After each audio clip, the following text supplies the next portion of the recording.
Hello YouTube, welcome back to another video. I haven't done a video for a little while, so I have had some good stuff turn up lately, so I thought I'd pop on and do a pickups video. Share what I've been up to and what I've been buying. So yeah, there's a good little mixture in here. There's some VHS, quite a few games, a bit of music as well. So yeah, let's kick off with the VHS pickups. Now these first three all came from the same seller on eBay. A couple of them weren't things I was planning on buying because these are Showa era Godzilla, which I've already got the Criterion collection on Blu-ray, but the artwork looks so good, couldn't resist it. I've got Godzilla vs Gigan and Godzilla vs Megalon on there, so yeah, two good films. That's that one. I think I paid about a fiver for that one, and not much post because, like I said, these three came from the same seller.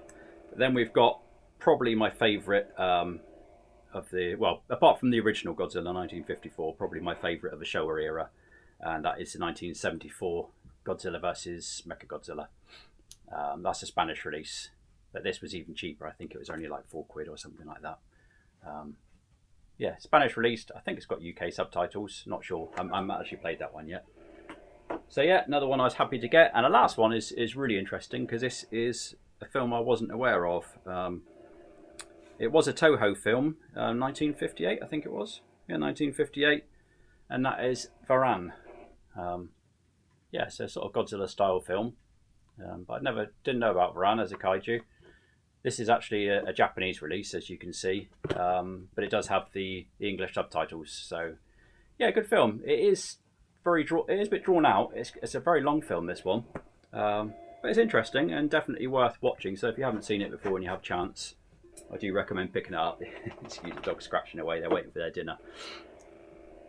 Then this next one, this was a bargain buy. I was planning on getting the X rental of this one, just because me and my best mate used to hire it out a lot. It used to be really cheap across the road from me. I think it was like £1 for 5 nights, and such a good film.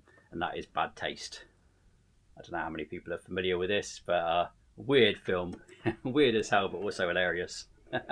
So yeah, good to have that one. Looking forward to watching that again because I doubt I've seen this since the early 90s. Probably the last time I watched it. But yeah, really good. We used to watch that a lot. When did that release anyway? Must have been, obviously it would have been in the 80s, I would have thought. Can't even see a release date on there. But yeah, good film. Then the next one, another one of the old classics, another Doug McClure classic, and that is At the Earth's Core. Yeah, I loved all these sort of Journey to the Centre of the Earth type films, and that was another good one. And again, really cheap. I think I paid £1. I think it was £1 and £3 postage, I think it was. So, but we're about £4 delivered. So yeah, looking forward to watching that one again. I haven't seen that in a very long time. And this next one is the pinnacle of my VHS collection. My most expensive VHS, but it's the one VHS that I really wanted. Been a long time looking for this. And luckily this not only turned up, but in perfect condition. So I was absolutely thrilled to get it. So yeah, it cost me £30, but it's a big box of Godzilla, The Legend is Reborn, the 1985 release. This is the one with Raymond Burr in the sort of Americanized version of the 1984 version, which was 1984 was the Japanese release, which I've already got on VHS with subtitles. And yeah, this one is kind of like a remixed version of that film. It's got some extra bits in it and a lot cut out. Some people prefer it. They prefer it more sort of streamlined. I don't really have a preference. I enjoy both actually. They're both a little bit different from each other, but the box art is awesome on that one. And to get it in that condition in a big box, thrilled. So yeah, that will take pride of place in my VHS collection. That's my ultimate VHS there. So that's it for films. So now we're on to, I'll move on past this one quickly because I've already done a video of the game, and that is Hero on a video pack. This is a homebrew. I think this was released a few years ago, but absolutely impeccable version of Hero, that is. So good. I play this quite a lot because what I do, because my computer takes ages to start up, whenever I go on my computer I tend to have a couple of games of this in the meantime, and it's so good. So yeah, that's Hero on a video pack. Then we go on to Spectrum next. Not Spectrum next, Spectrum next. So you might remember last month or whenever it was I did my last pickups, or a couple of months ago, whenever it was, I showed off this one, Frog Run Anirog. It's a game I've been after for ages. Quite rare to see it for sale. But this one, annoyingly, had the VIC-20 cover. I don't know if you can see it there. I don't know how well that's focusing in. And I wasn't too happy about that. I didn't realise when I bought it. The seller did say it was a VIC-20 cover, the Spectrum version inside. But as it happened, not that long after, this one turned up on Sinclair for sale. So this is the actual correct one with the Specky cover. So now I've got 2 of those. So what I'll do is I'll sell off the one with the VIC-20 cover. It is a Spectrum game, but it's got the wrong cover. But yeah, I just love that artwork. Some people might think that's crap, but for me, that is perfect early 80s computer game box art. I just love it. I love the drawing of it. So yeah, so it's really happy now to have the correct one in the collection, and that one can do a runner. I'll move that on somewhere. Another one I picked up, another classic Spectrum game. Not one I owned back in the day. I did play it. One of my friends had it, so I only got to play it a couple of times actually. And that is Exelon. I know most people think fondly of this game. Really good conversion this was on the Specky. So yeah, I'm chuffed to finally have that and give it some proper gameplay, because like I said, I only got to play this a couple of times back in the day. But yeah, it's really good. So I've been playing that quite a bit lately. Really good. If I remember, I might put some little screenshots up in a corner, or maybe even a gameplay video, but it's whether I quite often forget. I finish a video and I'll just put it on YouTube. So these next 3 are all upgrades. They're games I already had on a TI-99. I've got some more Spectrum actually. I'll jump back to those in a minute. Yeah, the first one is Moon Patrol. Box is a bit squashy-washy of these, but not too bad, to quote Jason Retro Games. A bit squashy-washy, but with a bit of ironing. I'll see if I can do a 2T UK ironing job on them. And I think these boxes here are the same size as the Atari 2600 boxes. So if I can get a couple of box protectors, I think they'll probably fit in there. So yeah, Moon Patrol, and the other one, which came from the same seller, was Pole Position. So yeah, cute little Atari soft boxes, but these boxes were so crap they all got damaged. But they're all in sort of one piece, so if I can iron them, they should be good. So that's those 2. They can sit up there. Go on, stay there. There you go. And this next one, this is the last of the Parker Brothers games that I didn't have a box for. So when this turned up on eBay, really nice condition at a good price, I had to buy it. So I've now got all 3 of the Parker Brothers TI-99 releases fully boxed. So we had Popeye, Frogger, and Q*bert from Parker Brothers. So I already had the loose cartridge for this one, but I'll just sell that cartridge on now. So, but yeah, really nice condition. I wasn't going to pass on that. So that's those. Oh, there were 2 others actually. Sorry, see, I never organise myself very well for these videos. The other 2, I think these came from the same seller that I bought the Atari soft games from. And the first one is Computer War. I'd never played. I didn't really know anything about this game actually. It does have its manual as well, which I've put away somewhere. You kind of need, because it's a bit of a confusing game, but really good. So I might, at some point, there'll be a video coming of that one. So yeah, that's Computer War. And the other one, which finishes off my Atari soft collection, is Pac-Man on TI-99.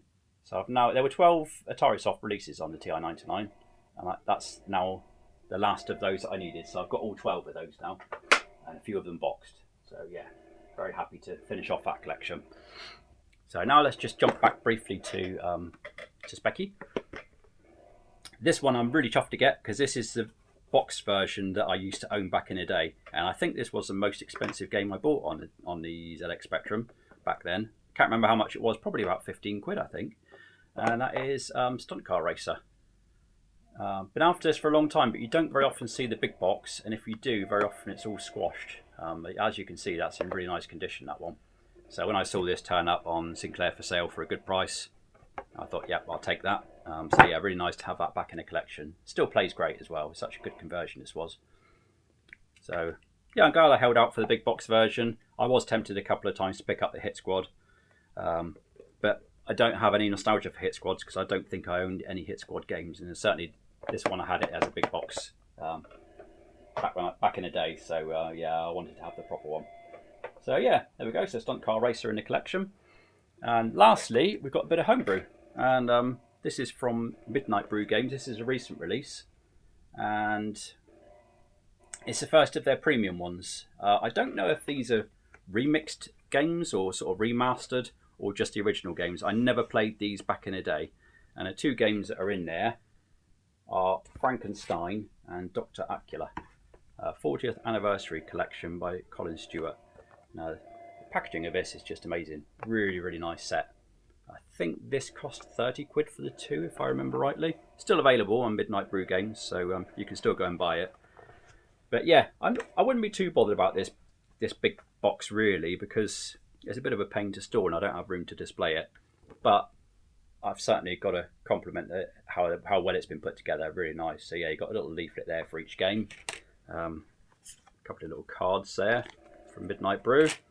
Bit of artwork from Oliver Frey for each of the games. As always with his art, pretty amazing stuff. I hope I'm focusing in okay on all of this. And then there's some sort of hand-drawn with little baddies and a couple of maps there. And then the games themselves neatly tucked in there with a nice protective packaging. So yeah, really nicely done. I've only so far played Frankenstein.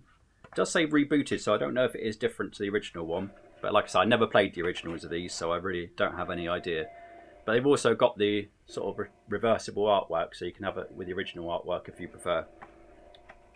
But yeah, if you want to see either of these games, if you fancy seeing a gameplay of them, I might do a video of both, which will be me sort of fumbling through, because like I said, I don't actually know these games. But yeah, very happy to buy that. And yeah, this box, I'll just have to store it away somewhere, and the cassettes will live in with the rest of my homebrew games. So, but yeah, highly recommend this if you've got the space for it. Highly recommend that as a set. Really, really premium stuff. So that's it for games. And then lastly, I'll finish off with a little bit of music. So I've got a couple of music cassettes here. This one only just turned up. And this one I got still sealed. I bought it from Jersey. That is Deep Forest, their first album. Used to love this. Still really good actually. This used to be my sort of post-pub club album I used to play when I used to get back to my room. Used to very often play this. And yeah, it's a really nice chilling out album. I think this holds up really well actually. I had this on last night and yeah, really good. So a bit of Deep Forest. And the other cassette is my favourite Spiritualized album, which was Ladies and Gentlemen, We Are Floating in Space. Fantastic album, this. And underrated. You don't see many people talking about this album, but yeah, it's brilliant. Thought about getting it on vinyl, but I thought, you know what, I'm going to get it on cassette, because it was a cassette which I owned back in the day. So yeah, I got that one on cassette. Sadly not new, but it does play fine. And on the subject of Spiritualized, I also picked up the vinyl of Pure Phase, which I didn't actually own this one back in the day, so I didn't know that much about it. But it's really good actually. This is a limited edition. It's got glow in the dark vinyl. It's sort of transparent vinyl that glows in the dark. It doesn't glow very well, to be honest. But yeah, good album. And we are actually going to see Spiritualized performing this album next year. It's like an anniversary of the album, so we're going to go and see them in Bristol in April, I think. So yeah, really looking forward to that. So I thought I'd grab that album. And lastly, which is a recent buy, this is an album which I used to really like as well, and that is Black Sabbath, Headless Cross. So yeah, really really good album this one was. Tony Martin on the vocals. Underrated Black Sabbath album, I think. Nice clear vinyl.